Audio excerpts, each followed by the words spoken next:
Hola chiquilines. Bueno, como lo venimos anunciando ya desde algunas clases atrás, hoy vamos a empezar con el tema matrimonio.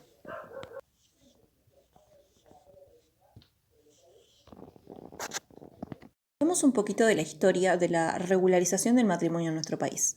Por muchísimos años, este estuvo sujeto a los lineamientos de la Iglesia Católica. A partir del año 1869, donde se sancionó el Código Civil, el único matrimonio válido es el que regula la ley. Desde agosto de 2013, esta regularización sufrió un fuerte cambio generado por la aprobación de la Ley de Matrimonio Igualitario. Este video nos va a explicar mejor. 71 en 92 afirmativo. Tras la aprobación que dio el Senado la semana pasada, la Cámara de Diputados debatió y aprobó el proyecto de matrimonio igualitario, con lo cual Uruguay se transformó en el 12º país del mundo y en el segundo de Latinoamérica en permitir el matrimonio entre personas del mismo sexo. La ley entrará en vigencia dentro de 90 días.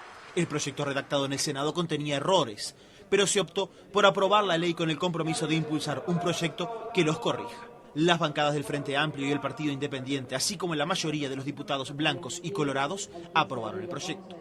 El mismo modifica el Código Civil, eliminando cualquier distinción de género y sexo.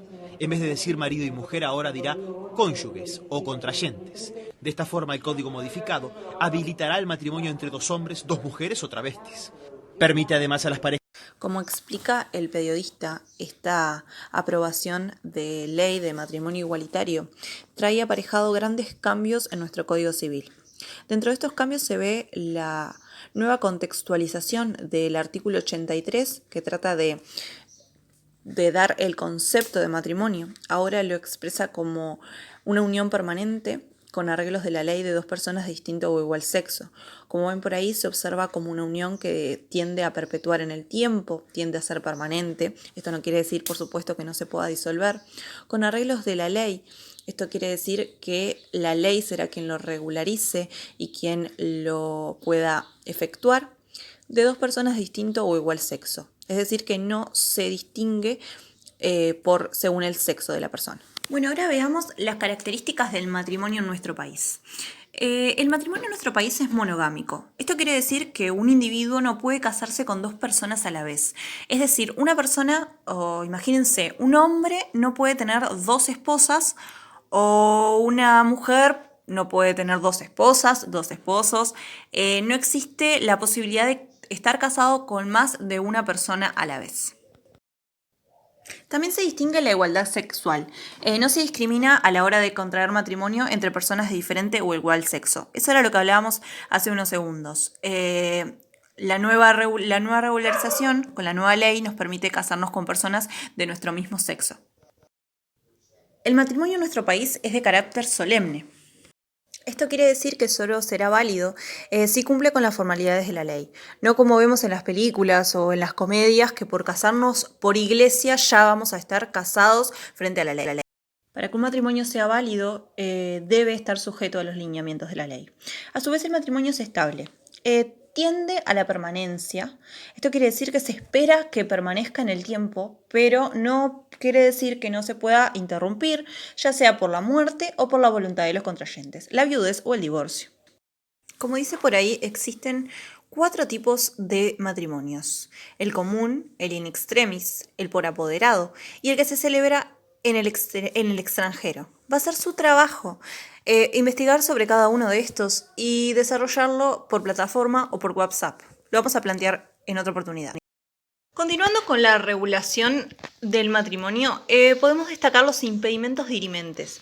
Estas son situaciones graves que no permiten celebrar el matrimonio y que si éste se llegó a celebrar, se anula por completo. El artículo 91 los enlista. Vamos a empezar con el inciso 1. Dice por allí ser cualquiera de los contrayentes menores de 16 años. La edad estipulada para poder casarse es 16 años o más. Si la persona tiene menos de esa edad, no podrá contraer matrimonio. Anteriormente, Tal vez lo han escuchado. Las mujeres podían casarse a los 12 y los hombres a los 14. Pero se cree que la juventud ha cambiado, las costumbres han cambiado y ahora un joven no tiene la capacidad y la maduración necesaria para contraer matrimonio. Bueno, seguimos. Inciso 2. Falta de consentimiento de los cónyuges. El consentimiento es algo realmente importante y necesario para que exista una unión matrimonial.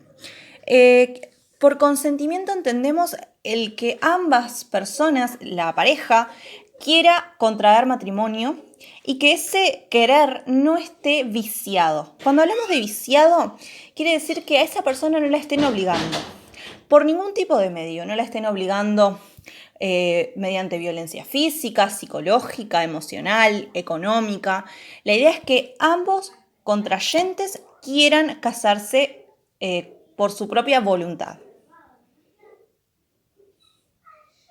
Bueno, yendo al inciso 3, vemos por ahí el vínculo no disuelto de un matrimonio anterior.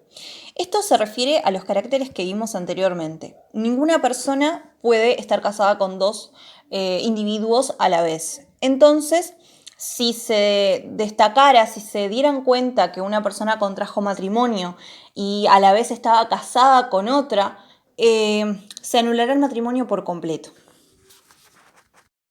El inciso 4 habla de la prohibición de contraer matrimonios con nuestros parientes en línea recta por consanguinidad o afinidad, esta unión siendo legítima o natural. Hablamos totalmente de un tema moral y fisiológico. Yendo directamente a la línea recta por consanguinidad, esta se extiende tanto ascendente como descendente hasta el infinito. No es posible contraer matrimonio con nuestros padres, abuelos, bisabuelos, tatarabuelos, etc. Como no es posible contraer matrimonio con nuestros hijos, nietos, bisnietos, tataranietos, etc. Cuando nos dirigimos a el parentesco por afinidad, estamos haciendo referencia a los suegros, las suegras, los yernos y las nueras. Así ya se haya disuelto el matrimonio anterior, ese matrimonio que había hecho nacer el parentesco por afinidad, así la pareja se haya divorciado, nunca una persona va a poder casarse con su ex nuera o con su ex suegro. ¿Bien? Bueno, el inciso 5 habla de la línea colateral. También es un impedimento casarse entre hermanos, sea de vínculo simple o de vínculo doble. Hablamos de hermanos de ambos padres como hermanos de un solo padre. Aunque resulte extraño o moralmente incorrecto, todas las personas que no nombramos dentro de nuestro parentesco, sí será posible casarse con ellos. Nuestros tíos, nuestros primos, en fin, en todas las personas que no hemos mencionado. Bueno, yendo al inciso 6. El homicidio, tentativa o complicidad en el homicidio contra la persona de uno de los cónyuges respecto del sobreviviente. Vamos a tratar de explicar este impedimento para comprenderlo mejor. Bueno, imaginen que Alicia es esposa de Juan. Gabriela, quien es amiga de la pareja, se enamora perdidamente de Juan y quiere matar a Alicia para quedarse con Juan. Imaginen que la logra asesinar o lo intenta. Así Juan haya quedado viudo, nunca podrá casarse con Gabriela porque esa persona trató de matar a su esposa. Lo mismo ocurriría si hubiera un complot entre Juan y Gabriela para matar a Alicia y poder casarse entre ellos. Siendo Gabriela la cómplice de ese homicidio, tampoco podrá contraer matrimonio con Juan. Bueno, ahora vamos por el último, el inciso 7, falta de consagración religiosa. Esto es un tema muy criticado, ya que se supone que la religión no tiene absolutamente nada que ver con el matrimonio legal, pero se trata de aquellas parejas que acuerdan de antemano la celebración indiscutible del matrimonio en forma religiosa. Entonces existe un acuerdo que hasta que no se celebre el matrimonio mediante la ley y el matrimonio en forma religiosa, este no va a ser efectivo. Si no se celebrase la unión religiosa, el matrimonio sería nulo. El primer matrimonio que se hiciese mediante los lineamientos de la ley.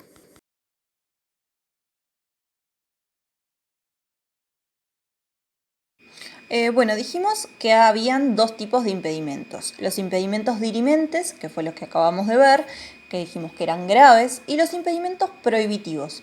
Esto lo podemos observar como requisitos civiles previos al matrimonio. No son tan graves, son subsanables. Esto quiere decir que son situaciones que se pueden solucionar y no anulan el matrimonio. Bueno, vamos a empezar con lo que dice el artículo 106 del Código Civil. Los menores de edad, hablamos de menores de edad pero mayores de 16 años, necesitan el consentimiento de sus padres y a falta de estos el de los ascendentes más próximos. Si un mayor de 16 años pero menor de 18 quisiera contraer matrimonio, necesita el permiso de sus padres. Si estos no estuvieran, hubieran fallecido, no se encontraran en el país, podrán solicitar ese permiso a sus ascendentes más próximos. Hablamos de los abuelos, o bueno, si no existieran los abuelos, los bisabuelos. El artículo 107, por su parte, estipula que no hay padres, tampoco hay ascendentes próximos. Esta persona no tiene padres, no tiene abuelos, no tiene bisabuelos. Entonces dice que el consentimiento se lo va a pedir a su tutor, es decir, a la persona que se está haciendo cargo de él. El artículo 108 dice que los hijos naturales menores necesitarán el consentimiento de su padre, madre y de los dos si ambos lo reconocieran. Es decir, que también por ser hijo natural, o sea, no haber nacido dentro del matrimonio, es necesario el permiso de aquella persona que lo reconoció. Si fue solo reconocido por su madre, será necesario el permiso de su madre. Si fue solo reconocido por su padre, será necesario su permiso. Y si fue reconocido por los dos, será necesario el consentimiento de ambos. Bueno, yendo al artículo 110, dice, cuando el consentimiento de los padres se niegue, un recurso ante el juez competente. Por eso decimos que es subsanable, porque siempre podemos encontrarle una solución. Si los padres de una persona que se quiere casar se niegan a darle ese permiso, él podrá comparecer frente al juez para pedirle permiso. A su vez, siempre se trata de estar de parte de aquella persona que quiere contraer matrimonio. Porque si, por ejemplo, el papá dice que sí y la mamá dice que no, va a primar el sí. Es decir, si existe un empate entre un sí y un no, lo que se va a extraer va a ser a la persona que dijo que sí. Si yo pretendo casarme y mi mamá dice que no y mi papá dice que sí, voy a poder realizar el matrimonio. El artículo 111 del Código Civil también establece un impedimento prohibitivo. Dice que no se puede casar el tutor ni sus hijos con la persona que ha tenido en guarda. Esto sucede hasta que haya recaído la aprobación judicial de las cuentas a su cargo. Cuando una persona es tutor de otra, adquiere la posibilidad de manejar sus cuentas y su dinero. Podría llegar a ser una maniobra el querer casarse con quien ha sido o con quien es la persona que tenemos bajo nuestra tutela para cubrir mal las maniobras que hicimos con su dinero. Entonces, no es posible casarse con esa persona o que nuestros hijos se casen con la persona que tenemos bajo nuestra tutela, bajo nuestra guarda, hasta que no se haya presentado la aprobación judicial de que las cuentas están en buen estado. Llegando al final de estos impedimentos prohibitivos, vamos a ver lo que dice el artículo 102 del Código Civil. Cuando una mujer enviuda o se divorcia, esta no puede volver a casarse en los siguientes 301 días corridos desde que murió su esposo o desde que se divorció. Esto es porque existe la posibilidad de que esa mujer esté embarazada o de su esposo que falleció o del esposo del que se divorció. Entonces se trata de proteger ese posible último hijo y no entrar en controversia de no saber quién es su padre. Si esta mujer desea casarse, luego de 90 días puede pedir un certificado médico que acredite que no está embarazada de su esposo, viudo o divorciado, y de esa forma sí va a poder volverse a casar.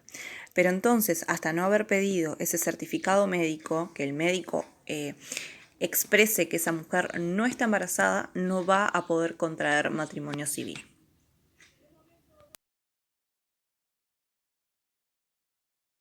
El matrimonio genera efectos de índole jurídico. Estos pueden ser personales o patrimoniales. Vamos a ver primero los efectos personales. Se pueden observar como derechos y obligaciones que existen entre los contrayentes de matrimonio. En primer lugar, se deben fidelidad, o sea que la pareja no puede cometer adulterio, no pueden serse infiel. A su vez, se deben auxilio recíproco. Deben asegurarse de darle a su cónyuge la asistencia al material, como alimentaria, espiritual, emocional y moral. Deben apoyar a su pareja en todo momento, sea económicamente, espiritualmente o emocionalmente. También tienen el deber de convivencia. Los cónyuges deben vivir en la misma casa y compartir una vida en común. Es decir, que tienen que realizar las cosas del hogar juntos, deben vivir juntos, compartir esa vida. A su vez deben aportar económicamente a su hogar conforme a lo que ganan. Si una de las partes gana más, debe aportar un poco más, y aquella parte que gana un poco menos, aportar un poco menos, o a la inversa. Como dijimos, la celebración del matrimonio genera efectos patrimoniales. Cuando una pareja contrae matrimonio, se crea la sociedad conyugal. Esto quiere decir que todos los bienes o el dinero que se logre generar durante el matrimonio van a convertirse en bienes gananciales, van a pasar a ser de las dos personas de la pareja. Hay excepciones. Aquellos bienes que se hayan heredado van a ser solo de la persona que se heredó. O sea, si una esposa hereda el dinero de una casa de sus padres, ese dinero no va a formar parte de la sociedad conyugal, sino que va a ser solo de esa esposa. Y los bienes propios o adquiridos antes del matrimonio tampoco pasarían a ser de la pareja. Si yo antes de contraer matrimonio ya tenía una casa, esa casa siempre va a ser mía y nunca va a entrar dentro de la sociedad conyugal. A su vez, existe la posibilidad de hacer capitulaciones matrimoniales. Esto quiere decir que evitas la formación de la sociedad de bienes que se hace antes del matrimonio. Es un acto jurídico donde ambos futuros contrayentes tienen que estar de acuerdo y es una escritura pública.